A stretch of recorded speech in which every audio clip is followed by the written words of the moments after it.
प्यारे बच्चों, class 12th history में सेकेंड पार्ट जो हमारी बुक है उसमें हम भक्ति एवं सूफी परंपराएं में आज 1 नंबर वाले प्रश्न यानी 1 मार्क वाले क्वेश्चन आपके लिए लेकर आए हैं। आइए सुनते हैं इन प्रश्नों को, और ये बोर्ड परीक्षा के लिए बहुत ज़्यादा इंपॉर्टेंट है।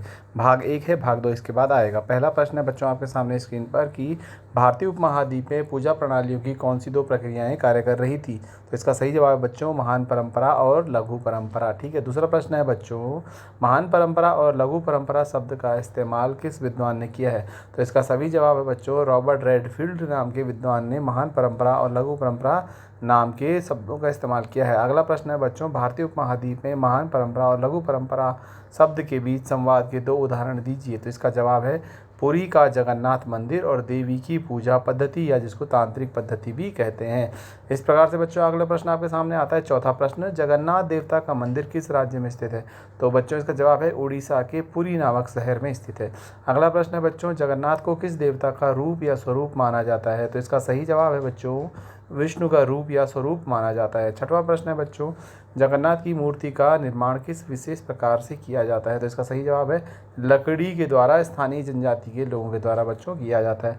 अगला प्रश्न है बच्चों सातवां प्रश्न, सिंदूर से पोते गए पत्थर के रूप में किसकी पूजा की जाती है। तो इसका सही जवाब बच्चों देवी की पूजा की जाती है।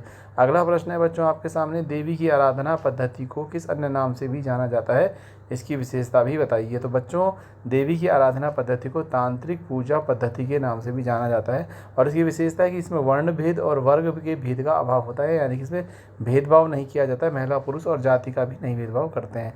मुख्य तौर पर तांत्रिक पूजा पद्धति का प्रभाव बच्चों किस क्षेत्र में पड़ा। तो इसकी बात करेंगे तो भारत के भौगोलिक क्षेत्रों की पूर्वी क्षेत्र, उत्तरी क्षेत्र और दक्षिणी भागों में इसका प्रभाव पड़ा। जैसे कि आप जानते हैं कि बंगाल में काफ़ी अभी जो है पूजा होती है, देवी की दुर्गा पूजा बहुत प्रसिद्ध है। और पूर्वी भारत की बात करेंगे तो असम में कामाख्या देवी का मंदिर बहुत प्रसिद्ध है। अगली बात करेंगे बच्चों, एक बौद्ध देवी का आपने नाम बताना है बच्चों। तो एक बौद्ध देवी का नाम है मारीची। मारीची एक बौद्ध देवी है।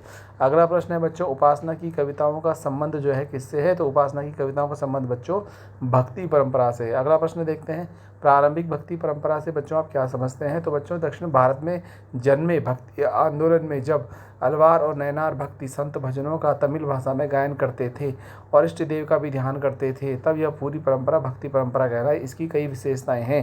ठीक है बच्चों, अगला प्रश्न देखते हैं, भक्ति परंपरा के 2 प्रमुख वर्ग कौन से हैं। तो इसके प्रमुख वर्ग हैं सगुण वर्ग और निर्गुण वर्ग। ठीक है, सगुण भक्ति परंपरा बच्चों क्या है, तो जिसमें ईश्वर की मूर्ति रूप में साकार रूप में पूजा की जाती है, वह सगुण भक्ति परंपरा है। बच्चों निर्गुण भक्ति परंपरा क्या है। निर्गुण भक्ति परंपरा का मतलब है कि जिसमें ईश्वर के निर्गुण रूप की या निराकार ईश्वर की उपासना की जाती है। ठीक है, 16वां प्रश्न है बच्चों, दक्षिण भारत में भक्ति आंदोलन किस राज्य में शुरू हुआ था। तो तमिलनाडु राज्य में ही भक्ति आंदोलन पूरे भारत में शुरू हुआ, सबसे पहले दक्षिण भारत में शुरू हुआ था। अगला प्रश्न है बच्चों 17वां प्रश्न कि प्रारंभिक भक्ति संत या तमिलनाडु के भक्ति संतों के नाम बताइए। तो तमिलनाडु के जो भक्त संत जो प्रसिद्ध है वह है अलवार और नयनार। अलवार और नयनार भक्ति संत बहुत प्रसिद्ध है। बच्चों प्रारंभिक भक्ति संत किस भाषा में गायन किया करते थे। बच्चों तो तमिल भाषा में ये गायन किया करते थे। अगला प्रश्न है बच्चों 19वां, अलवार और नयनार किस देवता के उपासक थे। तो अलवार थे बच्चों विष्णु के उपासक और नयनार थे शिव के उपासक। ठीक है बच्चों, अलवारों की कुल संख्या पूछी गई है, तो अलवारों की कुल संख्या है 12 और नयनारों की जो कुल संख्या बच्चों वो है 62। अब देखते हैं अगला प्रश्न बच्चों कि अलवार संतों का मुख्य काव्य संकलन कौन सा है। तो बच्चों अलवार संतों का जो मुख्य काव्य संकलन है वो नल यीरा दिव्य प्रबंधम। ठीक है, और तमिल वेद बच्चों किसको कहा जाता है। तमिल वेद भी कहा जाता है बच्चों नल यीरा दिव्य प्रबंधम को ही। अगला प्रश्न है बच्चों, प्रमुख अलवार स्त्री भक्त जो है संत महिला का नाम बताइए। तो वो है बच्चों अंडाल, जो कि प्रमुख अलवार स्त्री भक्त है। प्रमुख नयनार स्त्री भक्त संत जो एनसीईआरटी में दिया गया बच्चों वो है करैक्काल अम्मैयार। करैक्काल अम्मैयार। 26वां प्रश्न है बच्चों, तमिल भक्ति रचनाओं की मुख्य विशेषता क्या है। बच्चों तमिल भक्ति रचनाओं की प्रमुख विशेषता है कि बौद्ध और जैन धर्म के प्रति उन्होंने विरोध किया है। अगला प्रश्न है बच्चों, किन शासकों ने भक्ति संतों को काफ़ी आश्रय दिया। तो बच्चों वो है चोल शासक, मुख्य रूप से शैव परंपरा को मानते थे। बच्चों तंजावुर, चिदम्बरम, गंगईकोंडपुरम के विशाल शिव मंदिरों का निर्माण किसने किया था। तो बच्चों सब किया था चोल शासकों ने, है ना। अगला प्रश्न है नयनार संतों का भजन जो है संग्रह किस नाम से जाना जाता है? तो नयनार संतों का जो भजन संग्रह जाना जाता है तवरम नाम से जाना जाता है बच्चों, ठीक है।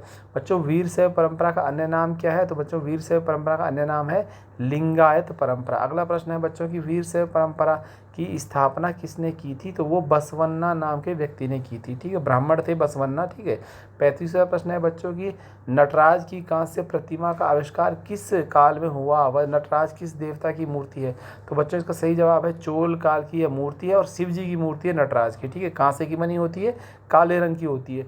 बच्चों 36वां प्रश्न है लिंगायत या वीर शैव परंपरा के वचन व शिक्षाएं किस भाषा में है? तो बच्चों ये कन्नड़ भाषा में है, जो कि कर्नाटक से संबंध रखते हैं। अगला प्रश्न है बच्चों उत्तर भारत में धार्मिक उफान से संबंधित 3 प्रमुख परंपराएं बताइए। तो हम सिद्ध, जोगी और नाथ, यानी नाथ, जोगी और सिद्ध 3 प्रमुख परंपराएं हैं जो कि उत्तर भारत में संबंध रखती है।